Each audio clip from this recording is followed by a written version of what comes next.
Greetings and welcome to Writers on Writing. I'm your host, Dr. Brenda Greene, and Writers on Writing is paid for as a radio broadcast by Medgar Evers College Radio.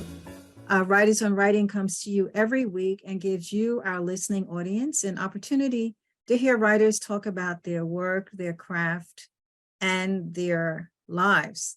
And I'm very, very pleased to have with me today a writer who's doing some work that's a bit different than we normally do. This is Dr. Pooch Hassan is his name. Yes. Dr. Yes. Pooch is his nickname. And he specializes in looking at holistic health journeys for youth, particularly for our young people. He's worked in the Los Angeles School District and has been successful in implementing holistic approaches to correcting and improving childhood behavioral issues, academic delays, and emotional health. And he has a series of books that address this. I don't know if we can see it, but he's going to be talking about his book, one of which I have, Toxic Tales. So welcome, Dr. Thank you so much, Dr. Greene. Thank you. It's an honor to be with you here today. Okay, so why don't you tell us a little bit about yourself and how you got into this work? Okay. I guess I would have to start at the very beginning, which before I was even of speaking age, for some reason, my family decided to call me Pooch. And I don't know who added the doctor on there, but I've been Dr. Pooch from as early as I can remember. Before I turned 1 year old officially, I know I have an auntie that she helped raise me, and and she kind of adopted me when I was 1 years old, or before 1 year old. And I was already presented to her as, this is Dr. Pooch. And so I've been Dr. Pooch my whole life.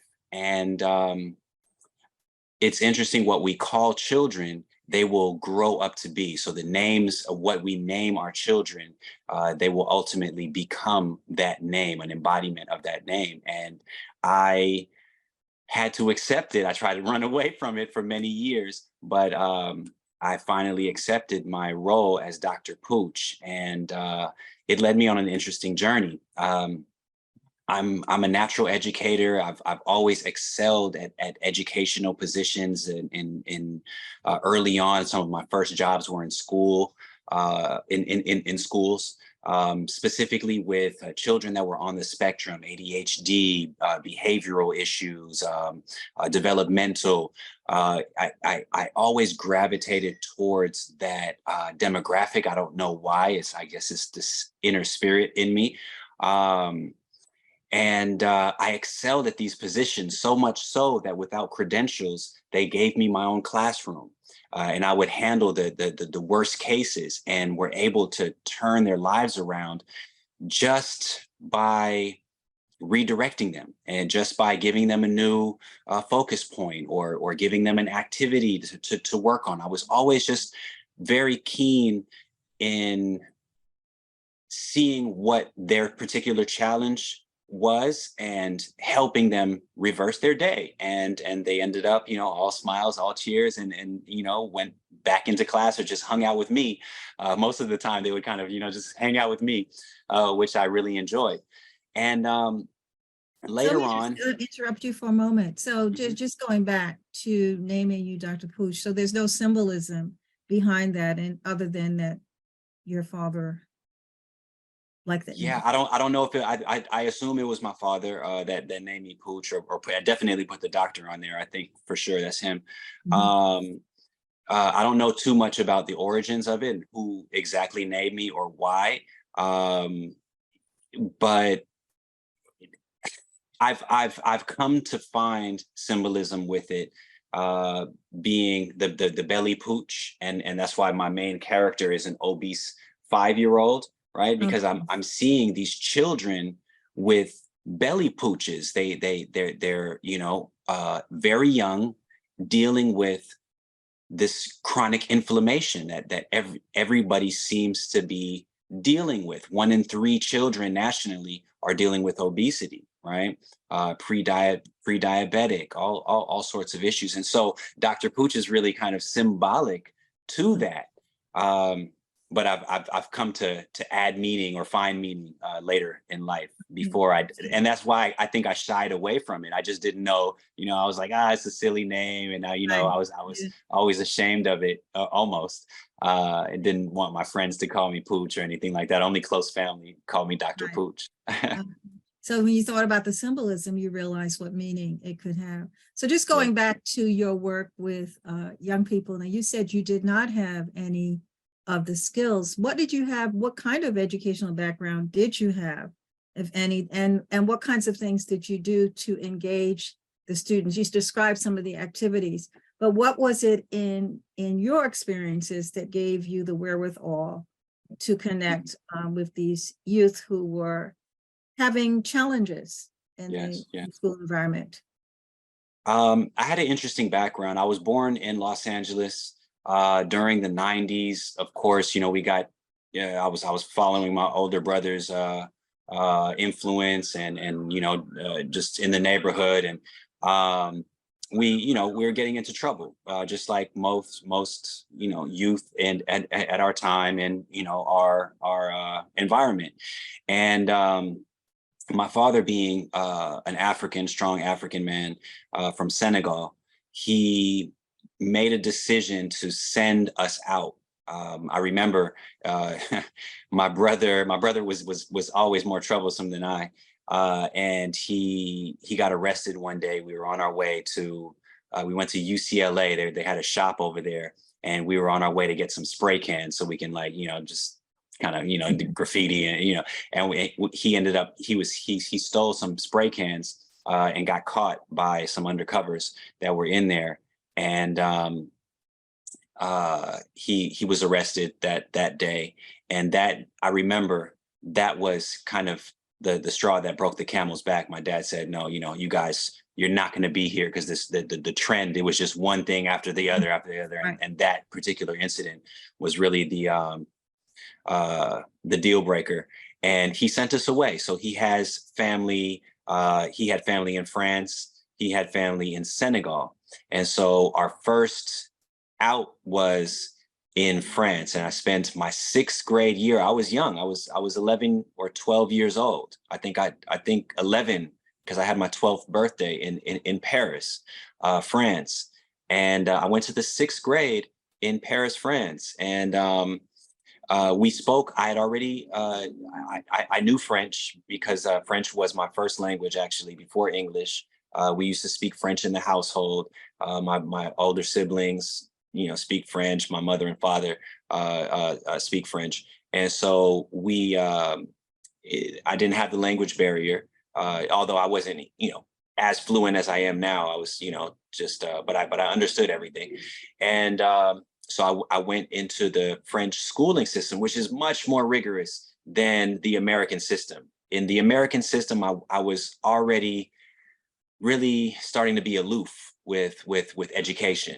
I Right. didn't, my teachers were complaining to my parents, like, he has so much, he's there's something in there, but when I ask him to write something, he'll just write one sentence, and they wanted a paragraph from me. And there was just no challenge. And so not only did we move away from our parents, because my parents stayed in the States, they stayed in the United States, and I lived in different situations. And this is what began my, experience and just growth as a person, with these challenging living experiences, being with family that, kind of just pushes you under they don't, you're not there, so they don't really care for you like a parent would. And so dealing with all of that trauma, dealing with borderline abusive type of situations, one after the next. I was constantly moving from that point on. From 11 to about 16 years old,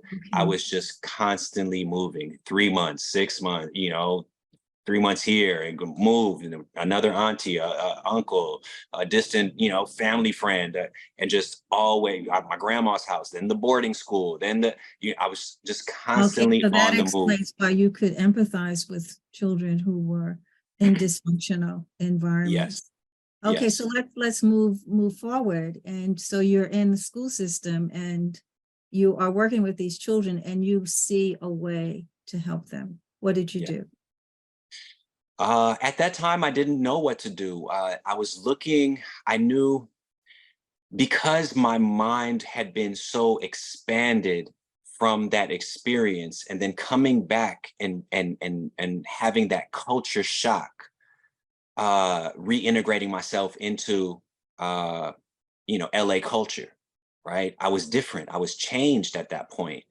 I didn't relate to a lot of people. I remember I spent a whole year. I couldn't even make friends and talk to people just because my value system had changed being in Senegal for, almost over 5 years. Um, I was a changed person. And so I didn't go directly into college. I started working at that school and I was constantly trying to find a way, a program that would fit my needs, a curriculum that spoke to me, and I couldn't find that until about 2012. That's when I finally found a program that I said, okay, I think I could do this. And this was a certified program for holistic health coaching.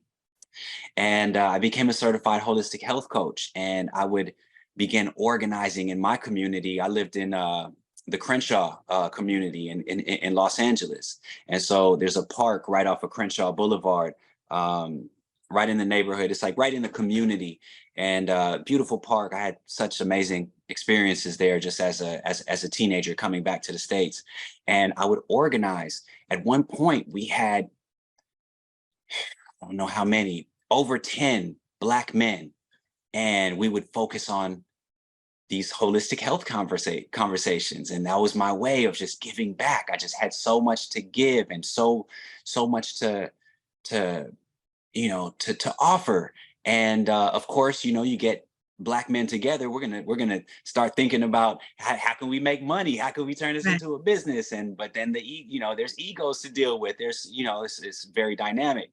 And so that was ultimately that spiraled off into the beginnings of what you see. You saw one book out of where you have one book out of my series, but that was it was because I took a course as a certified to become a certified holistic health coach, and put a business model behind this passion to educate and teach, behind my innate passion for health and holistic health.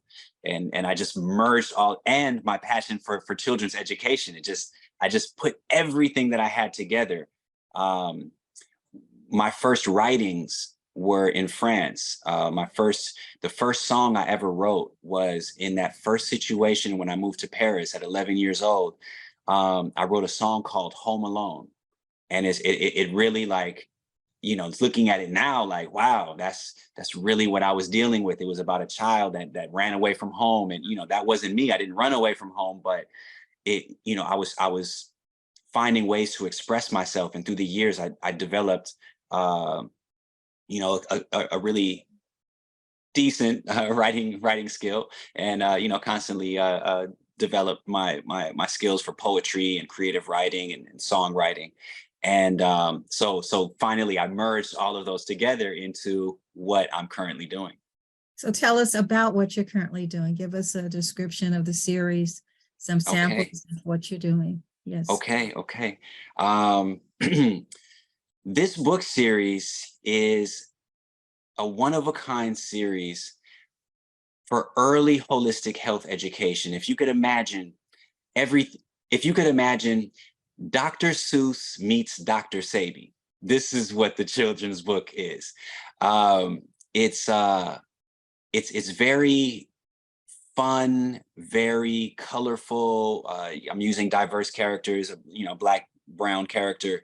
Um, it's as I see this child, this character even came to life. Um, at first, I was illustrating with an illustrator. They were giving me back, the normal character. A little kid. He's skinny. He's this. And it didn't resonate.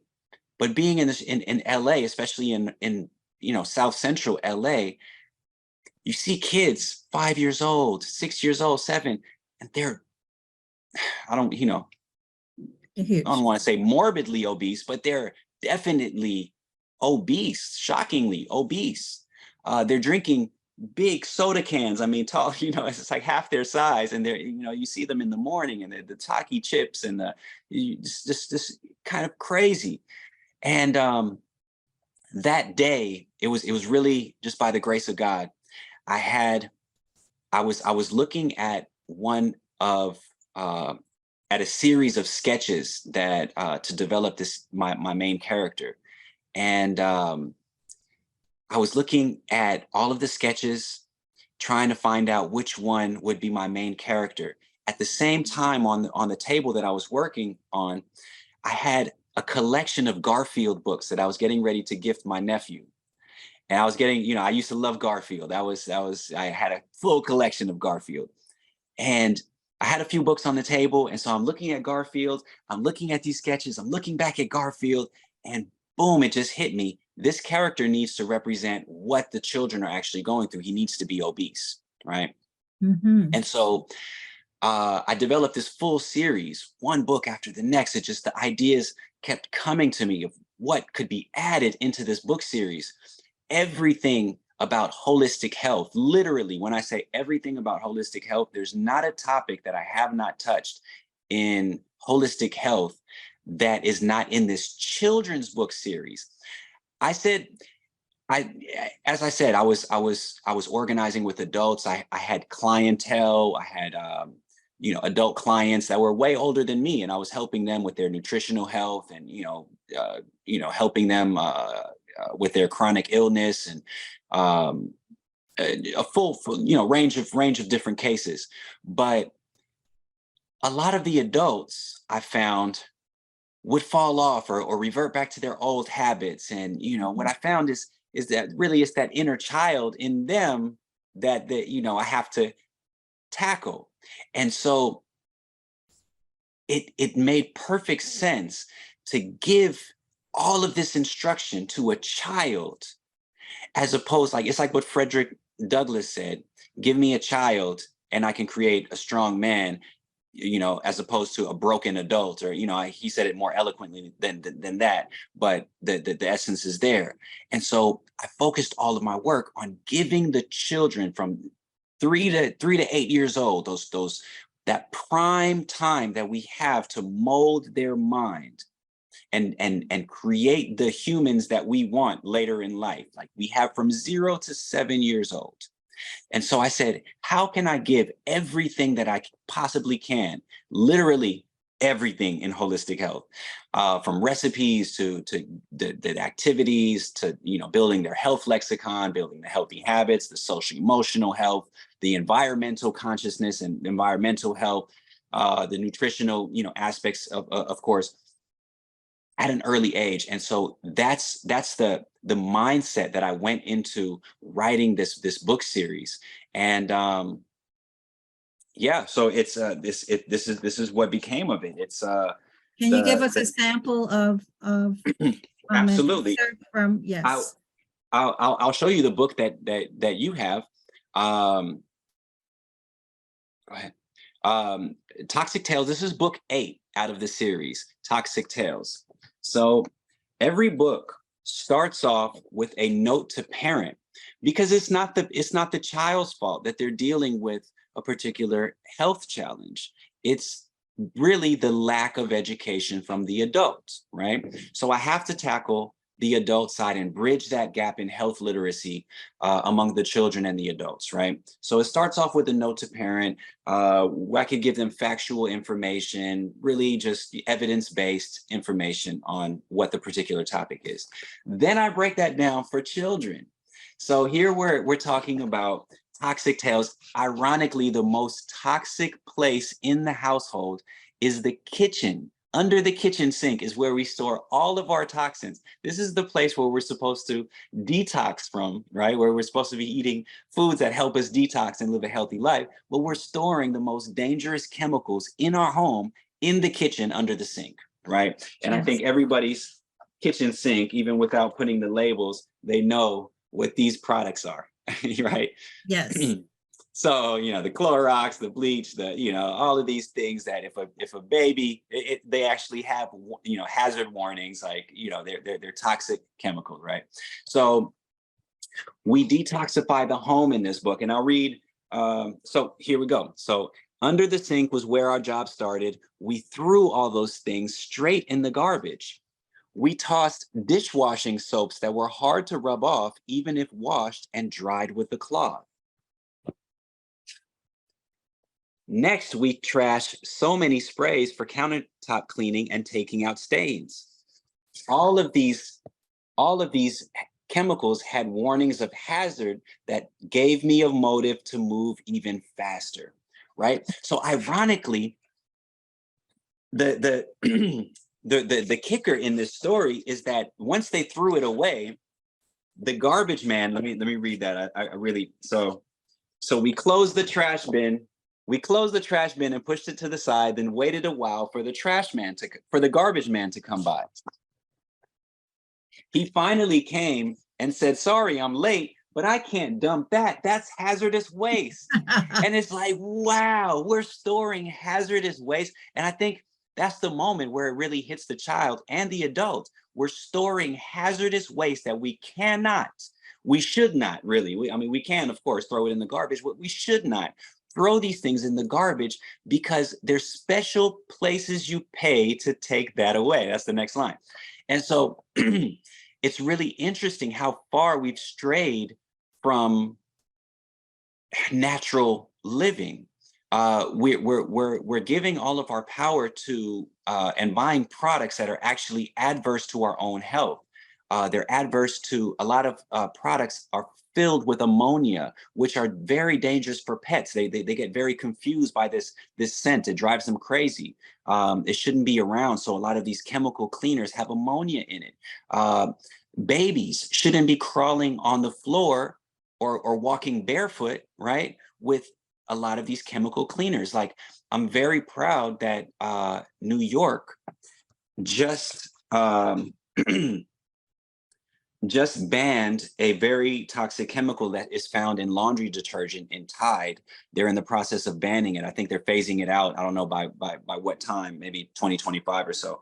But here I have a toxic in the end of the books. There's activities and games and recipes, all types of things that bring the story to life. But here there's 1,4-dioxane. And 1,4-dioxane is literally now recognized in a political sense, recognized as a chemical that we should not have in our homes, that children should not be exposed to this chemical. But it was in Tide, what we washed our clothes with. And so imagine how that's seeping into our pores, disrupting our, the hormonal, the endocrine system, right? Our hormonal system. And so what are we doing? What are we doing with, not only do we have pots and pans that have chemicals, we have the dishwashing soaps and stuff, and that were hard to rub off. So what I meant by that is there's chemicals within the dishwashing soaps and stuff that don't necessarily rub off with that first rinse of water. They stay on there and they get into our system. We have chemical cleaners that are adverse to our health. We have laundry detergents that are adverse to our health. And so it's like, whoa, we're literally being bombarded because of our lack of health knowledge. Right. What are some, so that's a really good example of what you do in the book. What are some what are some other titles that you address? Here is Everything is Energy. We talk about all types of different energy, alternative energy. Whole food is better, right? Eating whole foods. Why are whole foods important? Water is life. Drinking more water. Everybody is infatuated with all of the alkaline water and all types of, everybody's confused on what water to drink, right? All the kids are, but it's an interesting conversation to have. What water is good? There's distilled water, there's spring water, there's tap water. What water should we drink, right? Sugar and salt are always at fault. right? Most adults really smile at that because too much sugar and salt are always at fault, right? Right. Even the World Health Organization, the CDC, and all government, agencies, they're trying to reduce the amount of sodium intake by just a few grams, and they can affect the amount of heart attacks, the coronary heart disease that is happening worldwide, right? And America is #1 in coronary heart disease. Something wrong with the heart of America. Um, it started from seed. We're sprouting foods, we're eating seeds, we're finding out all the different edible seeds that we can consume, and sprout as well. Allergy season, especially, so many people in New York are dealing with allergies right now. Right now, that's right. Right. Right. This is such an important book. Right. So He I'm go. sorry. I have tons of books. I have tons of Okay, books, so just literally tell every us topic. how do we get in touch with you? We have in our audience, we have educators, we have writers, we have parents. How can they get in touch with you? How can they get your books? Yes. Some there may be schools that want to get this for their youth. How do we reach out to you? Yes, you can email me at info@drpooch.com. That's DRP as in Peter, OOCH.com. Go to my website, drpooch.com. We're a nonprofit organization. My goal is to be able to give these books out for free. Children deserve to have free holistic health education, but I need help to do that. I need funding, I need grants, so I've already developed a curriculum. This is in LAUSD schools, Los Angeles Unified School District. It was utilized as a supplemental health resource. Approved, they looked through it, they saw this is very appropriate for K through 3rd grade. And it can be utilized and integrated within the STEM. It can be integrated into, STEM learning, if that's done here. I'm not sure. Yes. Okay, it could be integrated into just the classroom, utilizing this in story time, creating a healthy environment in the classroom, and then transitioning that into the home. The children would take this knowledge back home to them. And so I'm creating all types of ways to just integrate this into the classroom, but and and to home. So they can find me at drpooch.com. They can go to my social media, Dr._Pooch, or if you just type in Dr. Pooch, you'll find me. I recently used my creativity and my songwriting background to create a healthy version of "If you're happy and you know it, clap your hands." I said, if you're healthy and you know it, do your dance. And I got the kids dancing, and it's really I was really so pleased. I just got some videos yesterday of children in a school that I work with in Los Angeles, and they love this song. So they're just listening to it back to back, eating fruit and in a garden and just dancing and having fun. And it's just so there's tons of material that I created for educators, for homeschoolers, whatever you're doing. If you have a child 3 to 8 years old, they need to be instructed in holistic health education. And this is the most thorough on the market right now. I haven't seen anything as in-depth as this book series, the Get Well Johnny series. So you can find me, and I'm very easy to find. Okay, thank you so much for sharing this information with us. This is so inspirational. I'm thinking about the different ways that I want to even just share it in with my personal family. So thank you for believing in coming up with specific strategies for how we help our youth, our children, and how we take care of ourselves and how we survive in this toxic environment. So congratulations to you. And I want to encourage our listening audience to go to the website of Dr. Pooch and also support the work that he is doing. Get the books for your young people. School, we're about to break for school. This is a good time to go out and get those books. So thank you for sharing this time with us. And this has been Dr. Brenda Greene, director of the Center for Black Literature. And remember, the writer is always reading, the reader is always writing. Keep reading and writing. Empower yourselves as readers and writers and as practitioners, as Dr. Pooch is doing. Thank you so much. This radio show is paid for by Medgar Evers College. Yeah, that was really, wow, you're doing a lot. You're so young. You just very, they say I look young. I'm 41. Really? Yeah, I'm 41. Yeah. My goodness. I'm 41. I guess it's part of the taking care of yourself, right? I guess so. I guess so. I guess it speaks to it. I'm honored every time they say that, because yeah, I said you're probably about 30. I was thinking. Yeah. Oh wow, look at that. I just had another son, and so I started late, starting building the family late. I have a 6-year-old child, and we just had another boy. But yeah, I believe in holistic health. I believe in everyday taking care of yourself, and they say black don't crack. We take care of ourselves. We know how to handle ourselves. But it's about really just being on top of it, knowing what you're putting in your body, exercising, just being mindful of that, constantly detoxing, constantly just allowing the body to do what it's meant to do. Yeah. Well, thank you again, and we will be in touch. Thank you, Doctor. Thank you, Dr. Greene. I appreciate it. All right. Bye-bye. Have a good evening. You too. Have a better one.